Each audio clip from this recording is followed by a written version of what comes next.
Okay, let's unpack this. Have you ever looked up at a plane, tracing that path across the sky, and just thought about the freedom up there? Right. It looks so open, doesn't it? It really does. But it's kind of an illusion.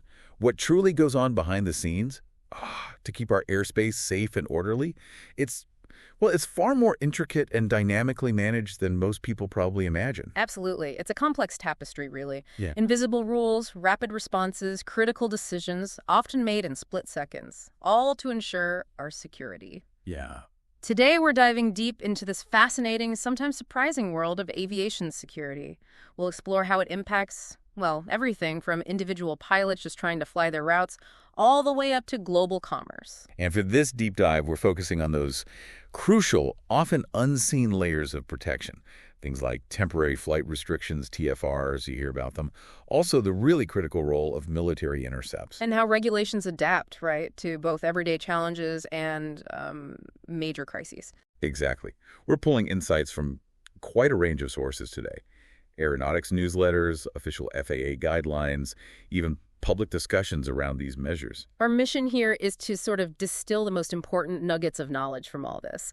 We want you to walk away feeling well-informed about the hidden mechanics, the gears turning behind the scenes in our national airspace. Yeah, hopefully provide some surprising facts and a clearer understanding of why these robust measures are just so vital for public safety, for national security. Couldn't agree more. So let's get into TFRs, temporary flight restrictions. And here's where it gets really interesting. They aren't just for, super sensitive military zones or huge incidents anymore. No, they've really become a new normal in the skies, especially, as you said, for general aviation pilots. Right. Anyone flying a small personal plane, maybe a corporate jet. These are designated areas of airspace where travel is restricted, and it's the FAA that initiates them. And the absolutely critical thing for any pilot, something the FAA hammers home, is the constant need to check NOTAMs, notices to airmen. Before every single flight? Every single one. It's not just a good idea, it's the rule. Non-negotiable. The dimensions, the timing, the specifics, they can all vary. But the core purpose, securing that airspace. Okay. So what types are we mainly talking about? Well, there are several key types, but for general aviation, the ones that pop up most often and have the biggest impact are usually VIP movement TFRs. VIPs, so presidential and vice presidential movements. Exactly.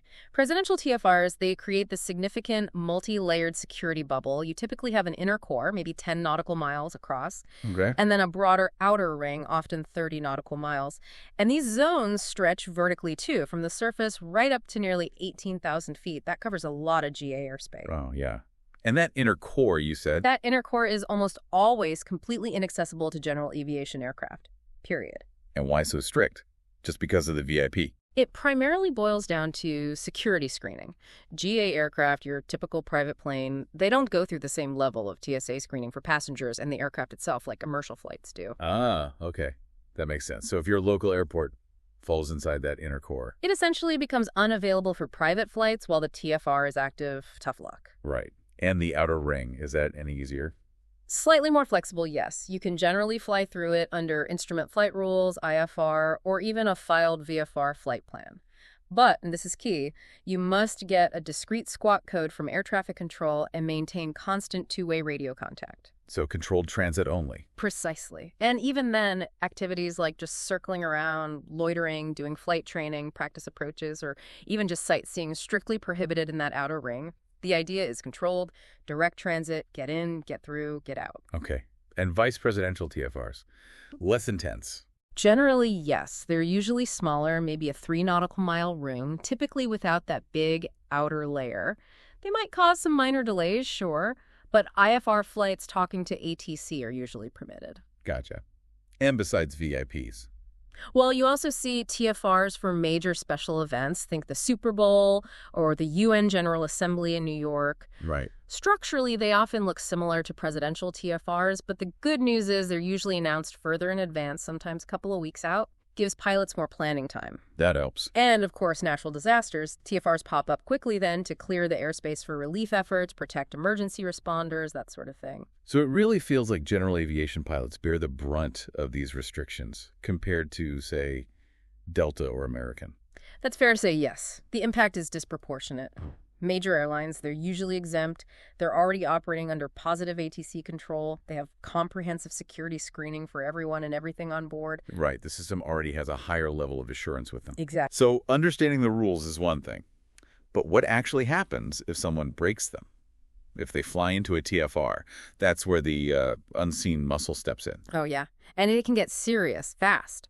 Violating a TFR isn't just a slap on the wrist. You could face FAA penalties, certificate action, and potentially very serious trouble with the United States Secret Service, depending on the TFR. And NORAD gets involved. Yeah. North American Aerospace Defense Command. They don't mess around. NORAD frequently deploys armed fighter aircraft, F-16s, F-15s, F-22s, to intercept and escort violators out of the restricted airspace. Armed fighters. Wow. Is this common? More common than you might think. There was a stark example just last year, actually, July 2025. Over a single July 4th weekend, NORAD had to scramble F-16s 11 times. 11 times in one weekend. 11 times. To intercept private planes that violated the TFR around President Donald Trump's Bedminster Golf Club in New Jersey. That's a lot. It is. General Gregory Gu, the NORAD commander at the time, publicly stated his concern. He condemned what he called the excessive number of TFR violations and really stressed, again, the absolute importance for pilots to check NOTAMs before every flight. It's an FAA requirement for a reason. It really underscores that this isn't just bureaucratic red tape. It's about homeland security. Absolutely. It's fundamental security. And these intercepts, how do they actually get the pilot's attention? I heard something about a headbutt maneuver. Yeah, that's a specific tactic they might use. It's not a literal headbutt, of course. Okay. It's a very close, intentional approach by the fighter jet, flying near the cockpit of the violating aircraft. It's designed to be unmistakable, to grab the civilian pilot's attention visually, especially if they're not responding to radio calls. Then they use standard visual signals to guide the aircraft. It's pretty intense. It is intense. It's meant to be. But what's really fascinating here, and maybe less understood, is that the purpose of these intercepts goes way beyond just forcing compliance or, the ultimate last resort. Okay. They are a critical, multifaceted tool. They're about intelligence gathering, de-escalation, maintaining real-time situational awareness. It's complex. So it's not just about showing up with guns blazing. The fighter pilots are almost like airborne investigators initially. Yeah. Gathering data. Precisely. That's a good way to put it. First, observation and information gathering. The fighters bring eyes, cameras, and other sensors to the scene. They can assess visible problems, maybe smoke, maybe damage. Right. They try to verify if the pilot is in control or if they might be under duress or even incapacitated. Remember the Payne Stewart ghost plane incident years ago? Vaguely, yeah. Tragic. Fighter pilots intercepted that Learjet and observed the cockpit windows were completely frosted over. That indicated incapacitation due to loss of cabin pressure. Critical information. They also perform external site trips, situation reports, checking the plane's condition, relaying all that back to command centers. So eyes on the situation, then what? Threat assessment. Exactly. Threat assessment and mitigation. If an aircraft is off course, not talking. There's a legitimate concern, especially post 9/11, that it could potentially be used as a weapon, as a missile. A chilling thought. It is. But having fighters right there means they're already in position to intervene if needed. Their presence alone is a powerful show of force. It can deter hostile intent and just generally reinforces that the airspace is secure. And they can actually guide the plane. Yes. They play a direct role in guiding and enforcing compliance. They can steer an aircraft out of the restricted zone, or, if things escalate, compel it to land at a designated safe airfield. There are specific airports designated for this, like Stansted in the UK is often used. What should a pilot do if they find themselves being intercepted? The advice is clear. Remain predictable. Don't make sudden moves. Follow the fighter's visual signals or radio instructions immediately. Try to establish radio contact on the emergency frequency, 121.5 megahertz. And if your aircraft has a transponder, squawk 7700, the general emergency code, unless ATC or the intercepting aircraft tells you otherwise. Cooperate fully. Okay, predictability, communication, compliance, got it. So all this preparation, all these procedures, it leads to the hardest question, doesn't it? The worst case scenario. Shoot down authority, yes. The idea of shooting down a civilian airplane is horrifying. But it's a real policy, isn't it? Rooted in a pretty specific and tragic history. It is real, and it's rooted directly in the events of September 11th, 2001. After 9/11, policies shifted dramatically. Before that, The idea was almost unthinkable in the U.S. context. Right. Now, military forces are authorized, but only with explicit high-level government approval. We're talking the President or the Secretary of Defense in the U.S. to shoot down a non-compliant civilian aircraft. But only if. Only if that aircraft is definitively assessed as being used as a weapon aimed at a populated area or some critical target on the ground. It's a horrific calculation, really. The grim math. It's the grim math, exactly. Sacrificing the lives on the plane, maybe a few hundred, to prevent a potentially much greater loss of life on the ground, thousands, potentially, saving 250 lives instead of 3,000, as some have put it. It's just stark. And reminds you of the stakes. I remember reading that on 9/11 itself, some of the first fighters scrambled were actually unarmed. That's true. Some of the Air National Guard pilots scrambled that morning, took off without missiles, knowing the situation was dire. Reports indicate they were fully prepared to ram the hijacked airliners if that's what it took. Just incredible bravery and sense of duty. It underscores the severity of the threat they perceived. Absolutely. And historically, there have been tragic precedents, though under different circumstances. Korean Air Flight 007 back in 1983. KL or 007, yeah. Shot down by the Soviets. Right. A navigational error took it into sensitive Soviet airspace. Soviet fighters intercepted and shot it down. All 269 people on board, civilians were killed. It was a global tragedy. And that incident is even cited sometimes as a major reason why civilians eventually gained access to GPS technology, right, to prevent those kinds of navigation errors. That's often mentioned, yes. A direct link between a tragedy and a technological or policy change. Which brings us to a broader point. Which is? That these layers of aviation security and regulation, they don't exist in a vacuum. They connect to everything. International trade, economic policy, even how we respond to natural disasters. Aviation policy is incredibly dynamic. That's a great connection. So how does this adaptability show up? You mentioned natural disasters. Right. A really powerful example is how drone operations unmanned aircraft systems, or UAS, were handled after Hurricanes Harvey and Irma hit hard back in 2017. Drones, yeah. They proved invaluable, assessing damage to infrastructure, energy facilities, roads, bridges, providing media coverage quickly. And the FAA. They responded with incredible speed. They rapidly issued hundreds of emergency authorizations for drone flights, often within hours of getting a request. 137 authorizations in the Houston area after Harvey, 132 in Florida after Irma. It showed a real shift towards flexible, rapid response regulation in an emergency, prioritizing life and property, cutting red tape when it truly mattered. That's actually really impressive, a government agency moving that fast. It was. And you saw similar rapid responses with fuel supplies after those hurricanes, Harvey, Irma, and also Maria, which devastated Puerto Rico. The EPA and the IRS issued emergency fuel waivers pretty quickly. Waivers for what? Things like waiving the Jones Act temporarily, which normally restricts which ships can carry goods between U.S. ports. That allowed more fuel tankers to get to affected areas. The EPA waived certain fuel standards, like rules about low volatility gasoline or low emission diesel, just to keep supply flowing. Okay. Even the IRS waived penalties on using dyed diesel fuel, which is normally only for off-road use in highway vehicles. All these actions were crucial to prevent widespread fuel shortages, at least on the U.S. mainland. Though prices still spiked in some places. So yes, Jet A prices, aviation fuel in the Caribbean reportedly jumped 50% or even more because the infrastructure damage was so severe there.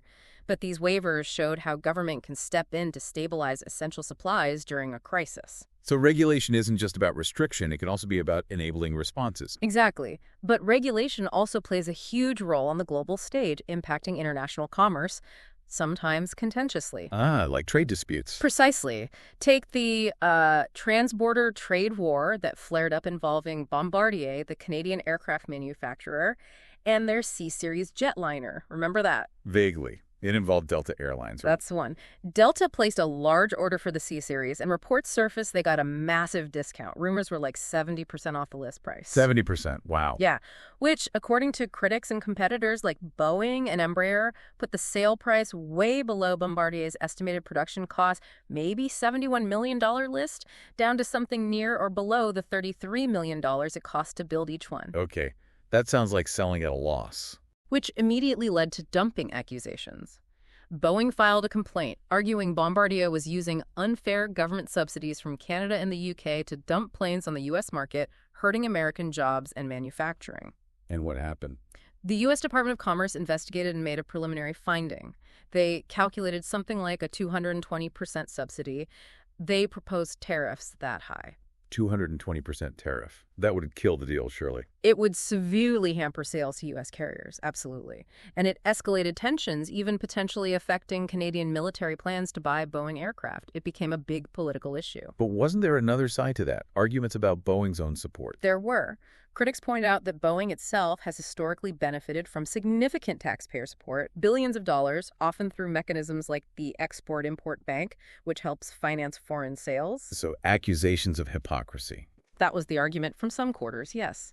It raises complex questions about fairness, global competition, what constitutes a subsidy, and how national interests get balanced against free market ideals, especially when governments get involved in backing their industries. It's messy. It definitely sounds messy. Wow.